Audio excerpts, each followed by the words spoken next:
line is incredibly jump man. Every prime time legacy, pocket and juice to the rooftop deadly.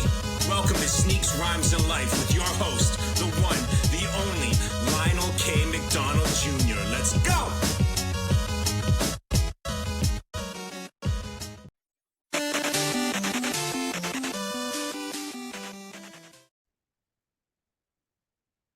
What up, what up, what up? Welcome to another episode of Sneaks, Rhymes, and Life. I'm your host, Lionel McDonald. So, March Madness is happening.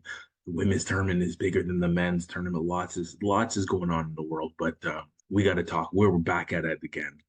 Rap beef has resurfaced. So, this episode is going to be called Rap is a Competitive Sport. And we know rap has always had this competitive edge, the braggadocious, boastful area of the genre, of the culture. Who is better? Is Nas better than Jay-Z? Is Kumo D better than LL? Is Rakim better than Big Daddy Kane?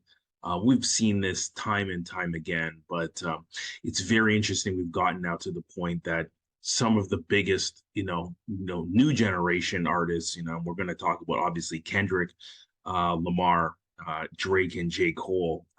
This is essentially the three of the most popular modern day rappers we have right now, aka the big three. You're going to hear the theme of the big three kind of come through several different times. Drake is from Toronto, where I'm born and raised. J. Cole's from North Carolina, and obviously Compton's finest is Kendrick Lamar. So these artists have had ties since the 2010s. They've been on tour, they've done collaborated. Even think back to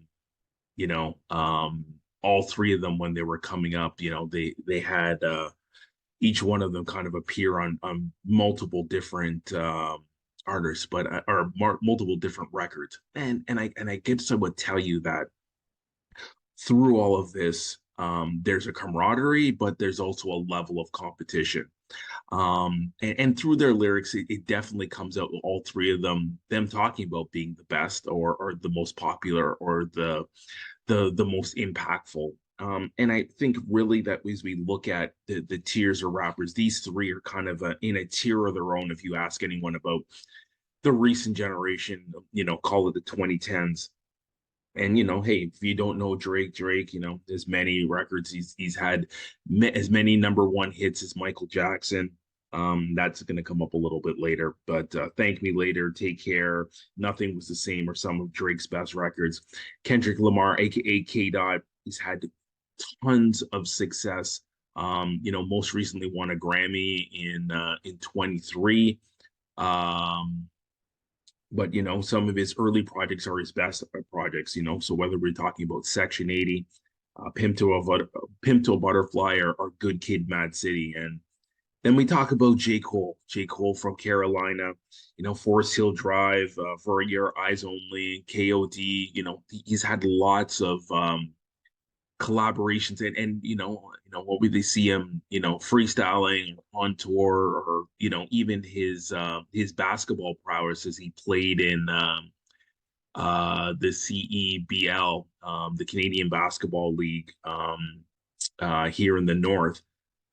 J. Cole is one of the most respected new artists that are out there, and he's not that new, but for the last 14 years he's definitely been one that has been carrying the torch as we talk about, post golden era, if we want to call it that. J. Cole definitely made a connection with Drake. If we kind of give you a little bit of timeline with Drake, when on obviously collaborations, they're currently on tour still, but they definitely made a connection when Drake was definitely involved with the Scarborough Shooting Stars, and J. Cole actually wanted to pursue a career in professional basketball. So he ultimately ended up playing here in Scarborough for 2/3 of the season. That obviously, I wouldn't say friendship blossomed, but the connection definitely happened. And it's obviously led to multiple, connections, including going on tour. But I think where the rap is one that loves to fire subliminals, and I think you'd have to really dissect all three of their catalogs. And I would definitely say that in hearing all three, that there are shots directly or indirectly about being the best. And in turn, you're kind of slighting your competition. So the first record, first person shooter, that is a collaboration track between J. Cole and Drake. And there's some words or some phrases in there that's used. And I think again I mentioned the big three. That's one of the things that is mentioned, you know. Yeah, I think it's J. Cole that mentions who is the best, who is love to argue on who's the hardest MC, who is the best, K. Jot, Aubrey, or me. We're like the big three. We started our own league. So that's kind of the paraphrase of what he said. But then he proceeds to say that he feels like Muhammad Ali. So Muhammad Ali referencing that he is the greatest of all time, insinuates that he is better than his competition. But really, I think where all of this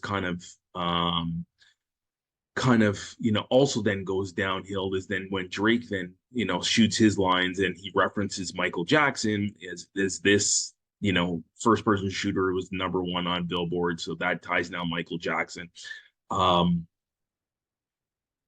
It did not sit well with Kendrick. Kendrick was not happy about the bars, the impact that the lyrics suggested that he was on the same level. And I think of all of them, Kendrick may be the most competitive, all three. So Kendrick fires back a few weeks back on Metro Booming and Future's collaboration album, and the track's called Like That. So this is where the subliminals quickly flipped to being very direct. He calls out first person shooter. He definitely references Drake's Michael Jackson line and flips it and calls himself Prince. Prince has obviously had more longevity. He's more of a trendsetter. He kind of goes in his own direction. Michael was controlled by the masses. Michael went more pop and Prince went a different direction. So there's definitely these shots that are taken. And it's very interesting that it also happened on this, Metro Booming Futures project, because there was a falling out with Drake and Metro Booming. Drake was supposed to be on a collaboration track with, I think it was Young Thug and Travis Scott, and ultimately Drake's first got pulled. That rubbed Drake definitely the wrong way. Metro Boomin, there was creative differences between the two, we can call it that. But ultimately, there was also, a great connection that Future had with Drake, and things kind of have gone quiet or salty over the course of several years.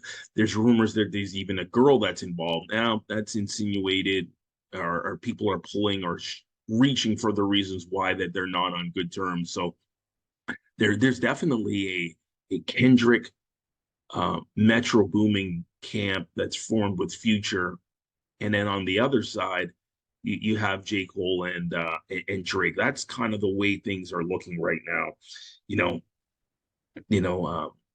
Kendrick in some of the other shots that he takes, he has definitely obviously the respect of the OGs, and really, if you ask anyone from the golden era, it's probably saying Kendrick is the one that lyrically is carrying the torch. Although there is a lot of respect for all three, particularly J. Cole. He calls out some of the material from the MCs as a light pack. He definitely obviously makes a cemetery references as Drake's album that he most recently did called For All the Dogs, that he would put in the pet cemetery. So it definitely, he was not pretending, or there's no dispute that he was going directly at Drake and J. Cole. Well, yesterday was the 6th of April. and J. Cole fired back, went into the booth. Drake, over the last couple of weeks, it's like, he's kind of blowing it off on tour. He said he's in a good place. He's got his feet on the ground. He's in a good place, and no one can mess with his life. Drake said that. J. Cole went in the booth, fired out a mixtape. 7 Minute Drill is the track that you definitely have to listen to. And he pulls no punches, going directly at Kendrick. Says he fell off like The Simpsons, says, in so many words that his last album that won a Grammy is trash. He has no respect for the Grammys. And there's also a part that J. Cole feels slighted by the Grammy, says he's never won one.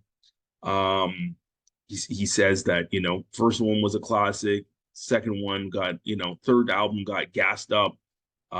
So there's definitely some shots he definitely takes. He says he only drops a Heart verse, and the Heart was a track that he dropped way back in the last couple albums that second last album actually that Kendrick put out. And it was really, again, it was 30 months ago. So J. Cole makes the reference that he only puts out good, heart-worthy verses once every 3 months, which I'm sure stung Kendrick. Definitely insinuates that that Kendrick is past his prime and he is just entering his. So there was always talk that there would be a Cole Kendrick album. It is clearly not happening right now. These two are competitive. We know Kendrick is not going to take this lying down. And again, all of this, I think, even stemmed the original origins of this is that we had the album by Big Sean, and there was this track called Control, where Kendrick was invited to be on the track, and he literally went at everyone. So I think this is the competitive gauntlet that got thrown down. He's got all the accolades. He's got all the success. That's a lot of the things. I think even going back to the future Drake beef, I think there was a small slight that is now snowballed because Drake even missed a photo shoot of a song they were trying to do for an album or song that they had put together. So it's going to be very interesting how things transpire. We know Kendrick is not going to take this lightly. He is as competitive as and I think this is good for hip hop. DJ Premier asked, hey, what did you think about Kendrick speaking about J. Cole and Drake? And for me, Primo said it's a good thing. Hip hop being competitive, it's still the number one genre, and having hip hop at the forefront and being competitive is a blessing. So there's a lot of rap beef happening. Sometimes it can get ugly. We all know what happened with Tupac and Biggie, but I think raising and elevating lyricism and ultimately focusing on and just being able to express yourself, because we got to remember these people are artists, and all in all, having a competitive landscape in hip hop is a good thing. So who you got? You team Drake and J. Cole, or you team Kendrick? Me personally, I like Kendrick's music better than the other two, but I would tell you that J. Cole's response is probably more direct. He probably spends more time on it, and he definitely gets his point across. So it'll be very interesting to see how Kendrick responds. And we've seen how some of these rap beefs have gone. Drake went at Meek Mill, and we didn't get much mac from Meek Mill. We heard Pusha T go at Drake, and he buried that. And we know Pusha T, is continues to, call triumph in that particular area. And there was a response that, people said that, Drake had, and it wasn't supposed to come out. So very interesting how all of that went. But continue to listen, Sneaks, Rhymes, and Life. We will continue to cover hip hop, sneakers, and everything in the world. So that is part of life. Really think about the great March Madness tournaments. We've seen Caitlin Clark and Angel Reese and Paige Packers and some of the other great women's basketball. It's amazing to see women's basketball come to the forefront. But that's all we got for this episode. Thanks for listening. Continue to listen to future episodes of Sneaks, Rhymes, and Life. We out. Peace.